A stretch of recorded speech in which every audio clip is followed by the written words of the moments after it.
Princess Diana's desperate last Christmas spent alone with measly reheated meal. Princess Diana's life was cut tragically short when she was killed in a car accident in 1997, and her very last Christmas was especially bleak. Spent alone without her boys. Princess Diana's very last Christmas in 1996 was a desperately lonely affair. Just 4 months earlier, her divorce from then Prince Charles was finalized. The couple had separated in 1992. Their 2 young boys, Prince William and Prince Harry, headed with their father to Sandringham for the annual royal Christmas celebrations, leaving Diana behind. She reportedly spent both Christmas Eve and Christmas Day on her own, having dismissed her staff so they could spend time with their families. In an interview with French magazine Gala, royal chef Darren McGrady offered an insight into how Diana spent Christmas towards the end of her life. He said, "It was always pretty sad when you worked with the princess on Christmas Eve. William and Harry were going to Sandringham and Princess Diana was there, alone. She insisted that the staff spend time with their families for Christmas and that we'll leave the food in the refrigerator." According to McGrady, staff prepared meals in advance that Diana could reheat herself during what was a solitary time. It's claimed that Diana did not enjoy spending Christmases at Sandringham, where she would reportedly receive a frosty reception following her separation from Charles. In 2015, a friend of the princess shared some insight into what these tense visits were really like for the mother of 2. According to the Daily Mail's Richard Kay, in 1993, 1 year after her highly publicized separation from Charles, Diana did join the family at Sandringham on Christmas Eve, stayed overnight, and went with everyone to church. He added, but she didn't stay for lunch. Instead, she went home alone to Kensington Palace and spent the rest of the day there before flying to Washington to stay with friends. The same thing happened in 1994, but Diana felt she was given a frosty reception by the other royals. A source told Kay, "Diana didn't feel welcome at all. She could see how her being there just made everyone so tense and uneasy. She'd joined them for the boys' sake, but it wasn't working." In tape recordings presented to Andrew Morton for his best-selling biography Diana, Her True Story, the princess recounted feeling like an outsider during her trips to Sandringham, which she described as being terrifying and so disappointing. She recalled, "No boisterous behavior, lots of tension, silly behavior, silly jokes that outsiders would find odd but insiders understood. I sure was an outsider." Christmas 1996 was Diana's last. She was tragically killed the following year, on the 31st of August 1997, after a car crash in the Pont de l'Alma tunnel in Paris. Prince Harry's Christmas Eve tradition with William that came to heartbreaking end before their bitter rift tore them apart. Prince William and Prince Harry would spend nearly every Christmas together with the rest of the royal family at Sandringham, and on a Christmas Eve, they both used to take part in a fun but very competitive tradition. The royal family will be heading to Sandringham today for their annual Christmas celebrations that are packed full of long-standing traditions. But with huge changes to who spends Christmas at the Norfolk estate in recent years, it seems some traditions appear to have fallen by the wayside. An annual activity that used to take place like clockwork almost every year came on Christmas Eve and featured now estranged, warring brothers Princes William and Prince Harry. The feuding pair used to kick off Christmas with the other royals by taking part in a charity football match with friends and staff from the Sandringham estate. William and Harry would usually be on opposing teams for the game, which was played on a pitch opposite the 12th century home of Tory peer Lord Greville Howard. The matches over the years saw them battle conditions including heavy wind and rain, with 1 year William appearing on the pitch in socks from his beloved Aston Villa and Harry being on the end of a tackle that saw him brought to his knees. However, in 2016 the football tradition came to an end when neither brother turned up for the match, despite both being invited to play in it. It is believed William missed out as he spent Christmas that year in Berkshire with his wife Kate's family alongside Prince George and Princess Charlotte.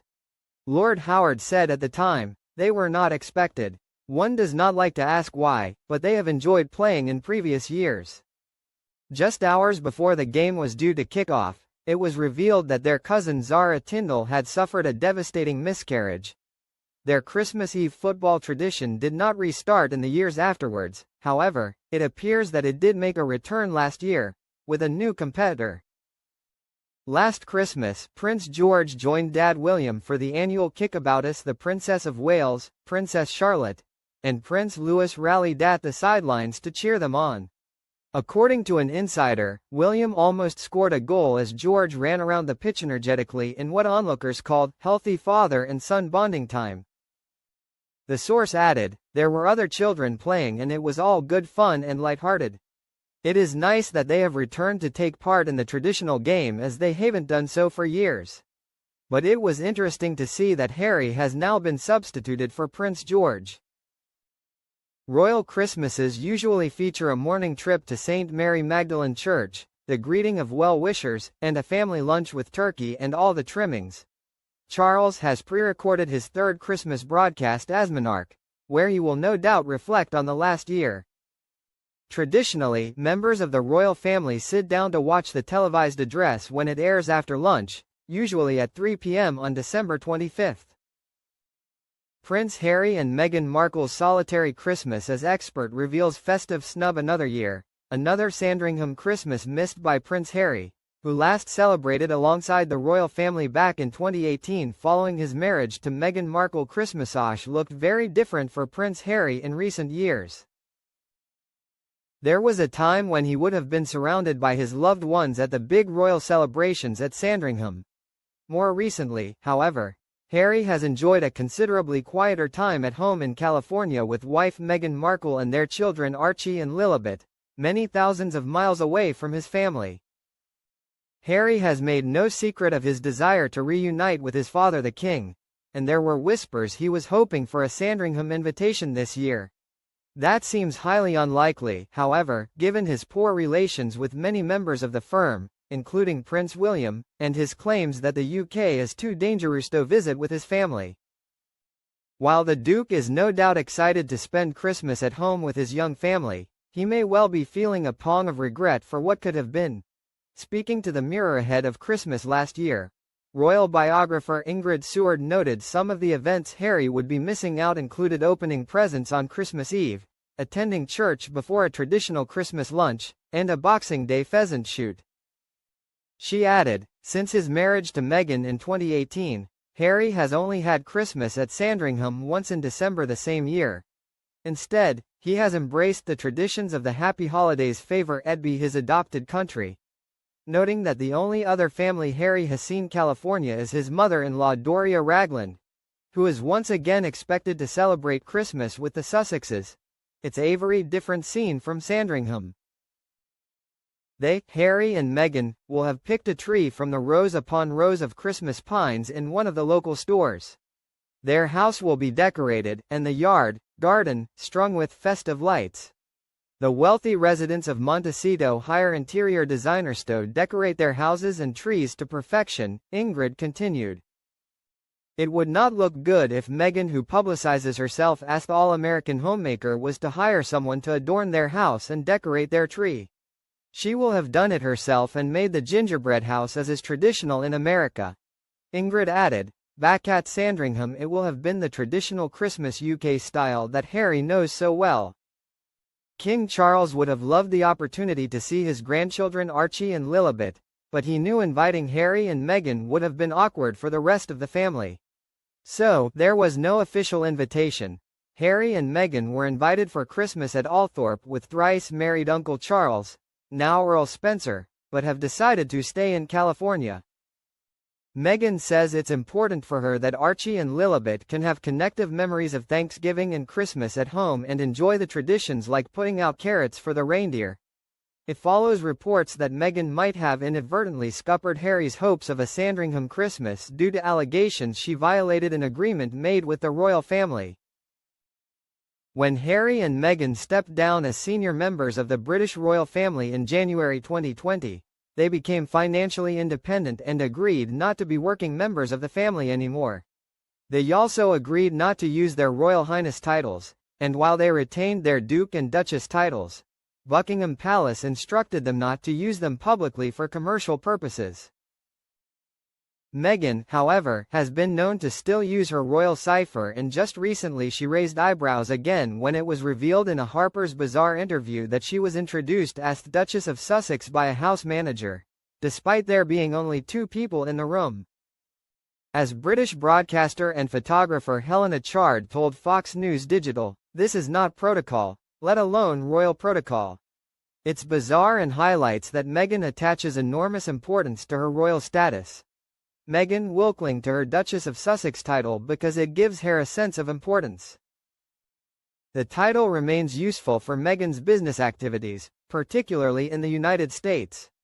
It gets people talking and keeps her in the limelight."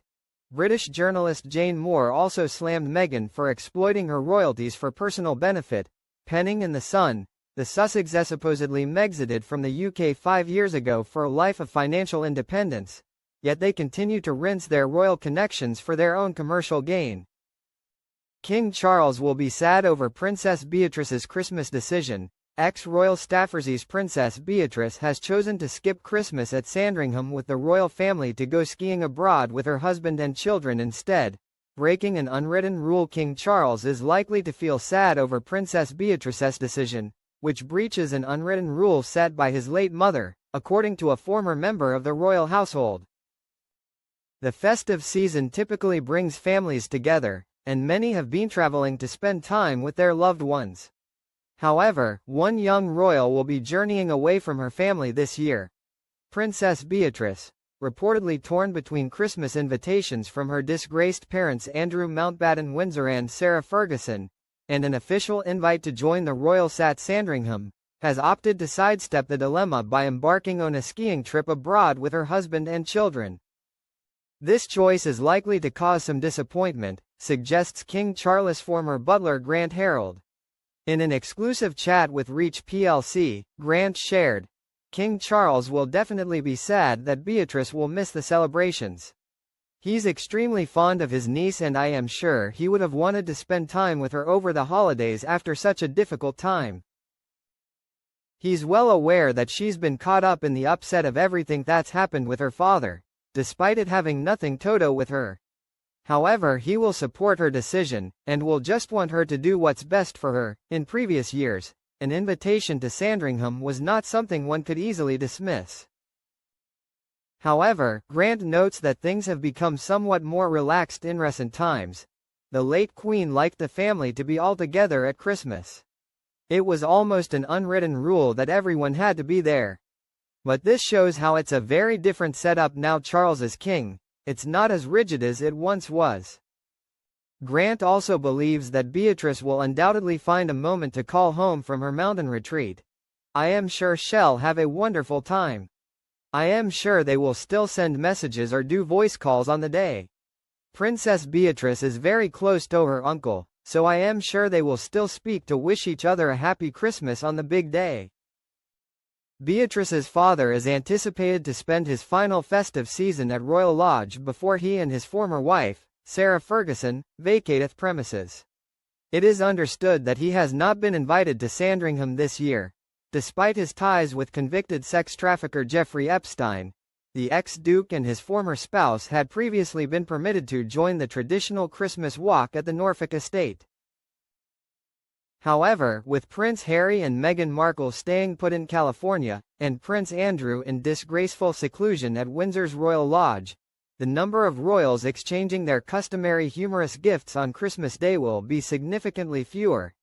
The royal family will definitely miss Beatrice and her family this year, says Grant.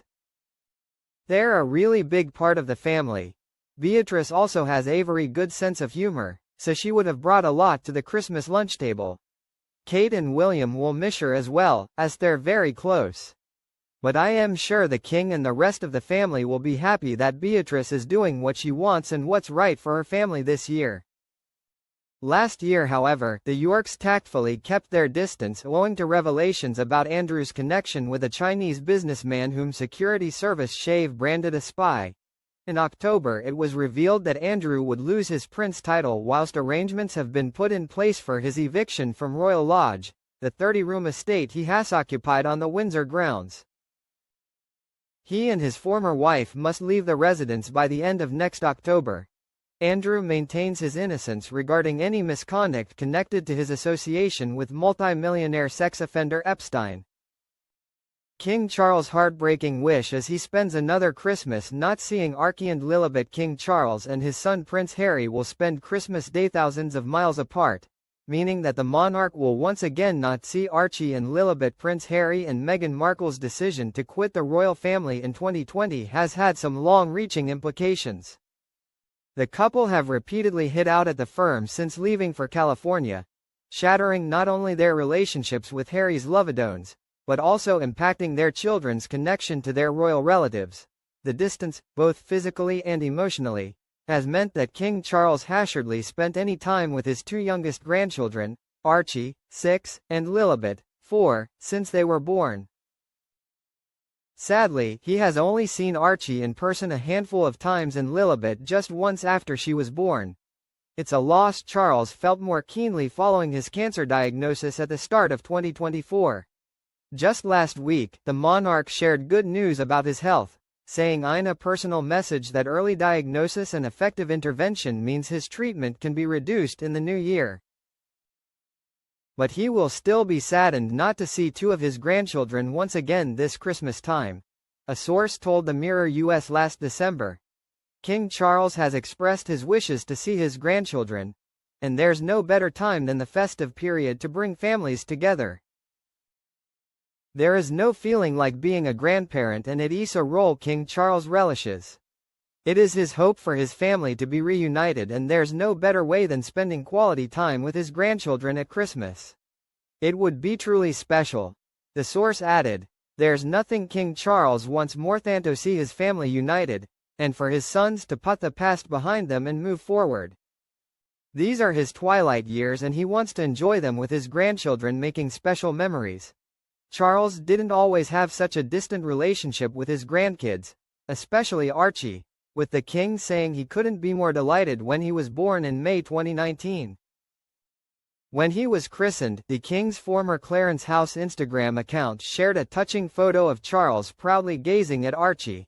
However, as Harry and Meghan decided to dramatically quit as working royals and move to the United States in early 2020, the king has spent little time with his young grandson. Their last known meeting was in 2022 when Archie came to the UK with his parents during the late Queen's Platinum Jubilee celebrations. When it came to the coronation in 2023, which coincided with Archie's 4th birthday, the youngster stayed in California with his mum Meghan. But it seems Archie wasn't far from the king's thoughts on his big day. At a special lunch after the coronation, a well-placed source said the monarch thanked everyone for their hard work and reportedly raised a glass to his 3 older grandchildren, Prince George, Princess Charlotte and Prince Louis. He wanted to remember those that weren't there and wished Archie a very happy birthday, wherever he was. It was apparently a very sweet moment, a source told Daily Mail. Meanwhile, when it comes to Lilibet, it appears they have only met once when she came to the UK with her parents and brother Archie in 2022. Royal author Ingrid Seward has noted, family has always been important to the king. He remembers his own somewhat fragmented childhood as his parents were always busy doing their duty. It is a great sadness to him he doesn't see more of Archie and Lilibet. That is why he will never break ties with Harry. He does not want a FaceTime relationship with his son's children. He wants to know them and be involved with their lives while they are still young enough to be able to learn from his wisdom. His cancer has made it all the more poignant to him as he knows that he won't be around forever. Kate Middleton teases exciting mystery guest and exciting carol concert surprise later tonight. The Princess of Wales annual Together at Christmas Carol concert will be broadcast on ITV. And Kate has dropped the hint about a huge surprise during the show. The Princess of Wales is expected to be joined by a mystery guest for an exciting collaboration as part of her Together at Christmas Carol concert. Kensington Palace this morning teased an image of a piano on social media and later a clip of 2 hands together on the keys with the caption "A special duet" ahead of the broadcast on television tonight. The clip has led to mounting speculation that the future Queen will once again be playing the piano at their annual concert, recorded earlier this month from Westminster Abbey. The Princess of Wales first demonstrated her musical talents on Christmas Eve in 2021, where she accompanied Tom Walker on the piano as he performed his song For Those Who Can't Be Here during the program. The artist has since described his and the royals' duet as a once-in-a-lifetime experience. More than 1,600 attendees, including the royal family, joined the Princess of Wales for her 5th annual service, to celebrate the festive season. In the order of service for the event, the princess wrote a personal message to the nation, urging everyone to come together, with generosity of heart, understanding and hope, amid testing times. The future queen spoke of the importance of checking in on loved ones and friends, at a time when life can sometimes feel fragmented or uncertain. As part of this year's themes of love, compassion and connection, the service also includes readings from the Prince of Wales and award-winning actor Kate Winslet. The princess, who is continuing her recovery from cancer treatment last year, has previously spoken of the power of immersing herself in nature as part of her healing process. In her message, Kate shared her vision of community and the festive season being intertwined, just as the roots of trees share strength beneath the soil, unseen but vital. In the broadcast, on ITV1 tonight at 7:25 p.m., the world-renowned Westminster Abbey Choir also sing of the nation's most beloved carols, alongside musical performances from actor Hannah Waddingham, British singers Kate Middleton, Dan Smith, and Griff, as well as Cornish folk music group, Fisherman's Friends. Guests also enjoy a special performance by young performers from Platinum Performing Arts, an organization based in the heart of the community in Edmonton, North London. British actress Vicky McClure narrates the service after the Princess of Wales's introduction. The program will also feature 2 community films, the first focused on Heather Johnston, a community artist from Fleetwood, Lancashire, who runs a Christmas dinner for anyone in the community who may be one at Christmas. The second features students from Platinum Performing Arts, who performed in Westminster Abbey, based in Edmonton, North London, which provides a space for young people to embrace their creativity and make meaningful connections with one another. Both Heather and Platinum Performing Arts are seen in the footage receiving letters from the princess inviting them to the service. The princess also spoke of how the festive season can bring families, friends and communities together. In her message she said, "At its heart, Christmas speaks of love taking form in the simplest, most human ways. Not in sentimental or grand gestures, but gentle ones. A moment of listening, a word of comfort, a friendly conversation, a helping hand, presence. These simple acts of care might seem small, but they contribute to the beautiful tapestry of life to which we all belong." Christmas is a time that reminds us how deeply our lives are woven together. Just as the roots of trees share strength beneath the soil, unseen but vital, so too do we. We're drawn by an instinctive pull towards belonging and connection. Kate urged people to slow down amid the rush of Christmas, because our words and actions matter to others.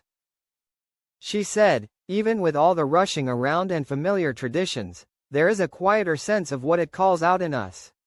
There is a softness to the season that reminds us of something easy to forget, that what we do matters. Our words, our choices, and even the ways we look out for one another, they ripple outward, touching lives we may never see." At a time when life can sometimes feel fragmented or uncertain, the Christmas season invites us to remember the power of reaching out to one another with generosity of heart, understanding and hope.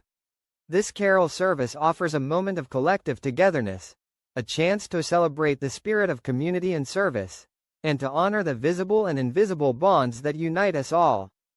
The time, care and compassion you give, often quietly and unspoken, and without any expectation or recognition, make an extraordinary difference to the lives of others. Kate Middleton gets surprise nod from King Charles in his 2025 Christmas speech. It has been revealed that King Charles' 2025 Christmas message has been recorded at Westminster Abbey this year, and contains a sweet nod to his beloved daughter-in-law, the Princess of Wales. The King has revealed his eagerly anticipated 2025 Christmas message will be coming from a historic part of Westminster Abbey. And even though the exact contents of his speech are tightly under wraps until 3 p.m. tomorrow, It seems he has given a subtle yet loving nod to his daughter-in-law, the Princess of Wales. A snap of Charles has been released standing in the Abbey's Lady Chapel, where he has delivered this year's message. In the background of the broadcast are Christmas trees that have been repurposed from Kate's Together at Christmas Carol concert, staged at the Abbey earlier in December before the King's message was filmed. It is the second time in his reign that Charles has chosen to record his Christmas speech away from Buckingham Palace, in an effort to present a community feel, royal sources said. Since 1066, almost every English and later British monarch has been crowned at Westminster Abbey, which continues to be a major church of pilgrimage, a key theme of the King's message this year. Pilgrims visit Westminster Abbey every year to remember the life and legacy of Edward the Confessor, whose shrine lies at the heart of the Abbey.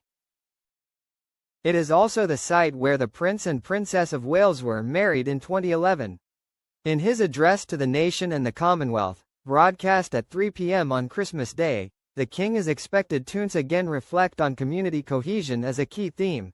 Since he acceded the throne in September 2022, the sovereign has structured his priorities around a set of guiding principles often referred to as the 4 Cs, specifically climate, community, culture and Commonwealth. Following his diagnosis with cancer in February 2024, a 5th CWA is added to his list of working priorities, in line with his public duties and patronages. Lifelong environmentalist Charles is also expected to discuss the urgent need to protect the natural planet, which has been a cornerstone of his life of public service. It is understood that King is set to reflect on the emotional commemorations across Britain, Europe and the Commonwealth earlier this year, marking 80 years since V Day was declared on May 8, 1945 and VJ Day on August 15. As part of his continued efforts to build relationships with other religious faiths, the King is expected to reflect on his historic trip to the Vatican in October. Charles made history by becoming the first monarch to pray with the Pope in nearly 500 years, in a symbolic moment of unity for Anglicans and Roman Catholics across the world. The monarch is, however, not expected to discuss his ongoing health battles, having earlier this month announced that his cancer treatment schedule is being reduced in the new year, almost 2 years after his diagnosis.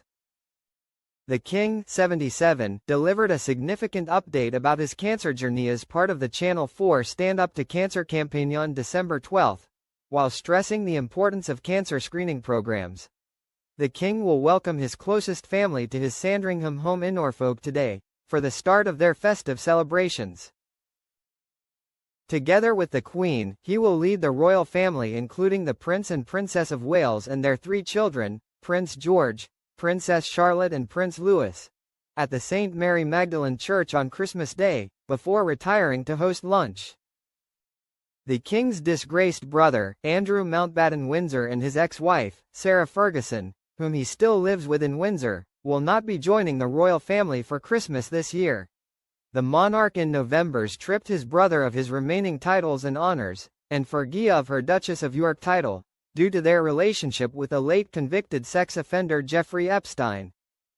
Andrew and Sarah are expected to spend a final Christmas at their shared Royal Lodge mansion on the Windsor estate before moving to separate homes next year.